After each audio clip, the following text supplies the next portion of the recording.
Buenas tardes. Empezaremos esta exposición de la etapa de juicio oral.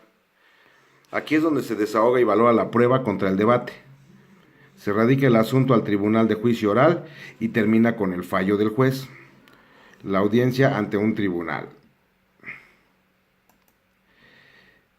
El proceso penal del Código Nacional de Procedimientos Penales en su etapa de juicio oral comprende desde que se recibe el auto de apertura del juicio hasta la sentencia emitida por un tribunal de enjuiciamiento. Es la etapa de decisión de las cuestiones esenciales del proceso. Se realizará sobre la base de la acusación, en la que deberá asegurar la efectiva vigencia de los principios con los que cuenta el juicio oral, como son la inmediación, publicidad, concentración, igualdad, contradicción y continuidad. El juez va a establecer el protocolo de la audiencia. Se realizan los alegatos de apertura o desahogo de pruebas y alegatos de clausura. El juez emite un fallo y en caso de ser condenatorio, se fija una audiencia para la individualización de la pena. El acusado puede recurrir a algunos recursos como el de apelación si no está conforme con lo dictado por el juez. Como vemos en esta gráfica, las etapas de juicio oral empezamos con la apertura, alegatos de apertura, el desahogo de pruebas, donde se lleva un interrogatorio y contrainterrogatorios, los alegatos finales o de clausura, deliberación, fallo y por último la audiencia individualizada. En esta etapa de juicio oral también se cuentan con varios recursos que pueden ser utilizados en caso de que alguna de las partes no esté de acuerdo con el procedimiento o con el resultado del juicio. Por lo que los recursos que se van a admitir en el proceso penal de juicios orales son los siguientes. Empezaremos por la revocación. Es un recurso no devolutivo en virtud de que se debe ser resuelto por el juez de control o el tribunal de enjuiciamiento que pronunció la resolución impugnada. Pasamos al recurso de apelación. Este es formulado por quien se considere agraviado con la resolución judicial que adolece de vicio o error, encaminado a lograr que el órgano jurisdiccional superior al que la emitió la revise y proceda a anularla o revocarla, ya sea total o parcialmente. La casación tiene por objeto invalidar la audiencia de juicio oral, la sentencia o la resolución dictada en dicha audiencia, cuando se hayan quebrantado las formalidades esenciales del procedimiento o existe infracción a la legalidad en las formas de las resoluciones aludidas. La revisión. Este recurso es un medio de impugnación que persigue la anulación de la sentencia penal ejecutada, es decir, forme y en la que el condenado se encuentra cumpliendo o está por cumplir la pena o la medida de seguridad que se le haya impuesto en la sentencia, que se persigue anular. Es ese orden. Puede interponerlo en cualquier tiempo y plantearse cuantas veces sea necesario si se fundan elementos distintos. Cabe resaltar que el Código Nacional de Procedimientos Penales únicamente hace referencia a dos recursos, que son la revocación y la apelación. También tenemos modos simplificados para terminar el proceso.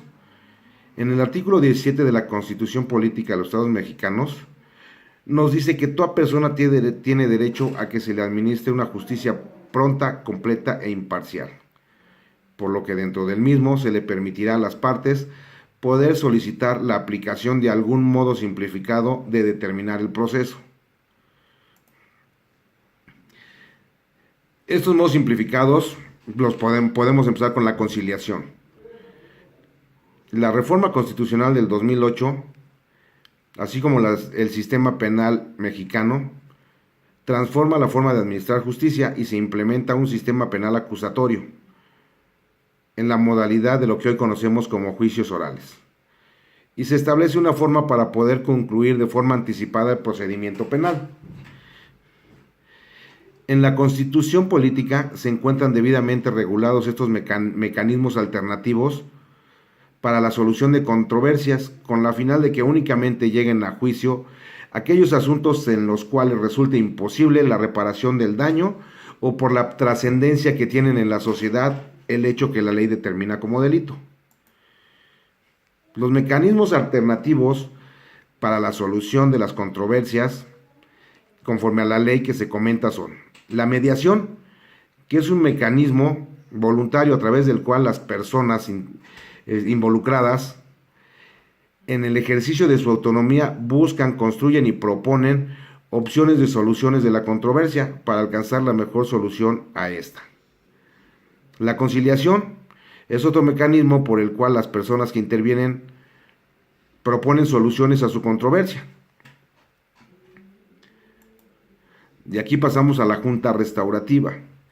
Es un mecanismo mediante el cual la víctima u ofendido, el imputado y en caso la comunidad afectada, a través del ejercicio de su autonomía, busca, construye y propone soluciones a la controversia, logrando un acuerdo que atienda a las necesidades y responsabilidades individuales y colectivas, así como la integración de la víctima, ofendido y el imputado a la comunidad y la recomposición del tejido social. En sí, como vemos, pues todas son una parte, digamos que buscan lo mismo, evitar llegar a un juicio poniendo a las partes para que buscan una solución más rápida y pacífica a su conflicto. También vienen los criterios de oportunidad. Esta es una facultad del Ministerio Público. Establece los criterios de oportunidad aun cuando se reúnan los requisitos legales. Eso quiere decir que los elementos del tipo penal para el ejercicio de la acción penal, el Ministerio Público o fiscal podrá prescindir total o parcialmente de la persecución penal, ya sea en relación con alguno o varios de los hechos que la ley determine como delito, o respecto de alguna de las personas que participaron en su realización. Por medio de este criterio, se le otorga la facultad al titular de la acción penal, en este caso el Ministerio Público, para determinar si inicia o no la actividad jurisdiccional, aun cuando derivado de su investigación encuentre que una persona determinada ha cometido un hecho que la ley considera como delito, teniendo como base su conclusión la falta de merecimiento de la misma, por tratarse de un delito de poca trascendencia social o porque el daño físico o moral sufrido por el autor de dicha conducta delictiva de difícil recuperación. Por último, tenemos la suspensión del proceso de prueba.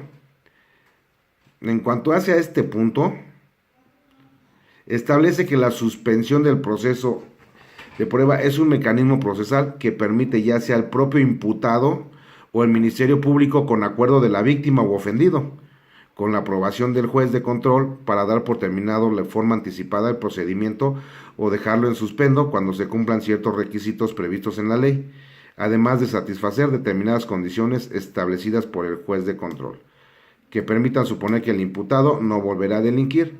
En este caso se ponen de acuerdo tanto las autoridades como el imputado y la víctima para llegar a un acuerdo y terminar el proceso.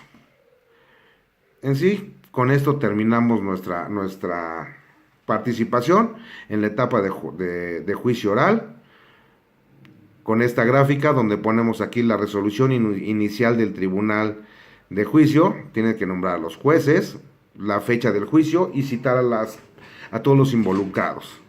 En la audiencia de juicio oral se tienen que respetar los principios de los que habla el juicio oral. Estos son inmediación, publicidad, continuidad, oralidad, libertad de prueba y la libre valoración de prueba. En esta audiencia también se llega a una resolución, ya sea condenatoria o absolutoria. Y así terminamos esta exposición. Muchas gracias.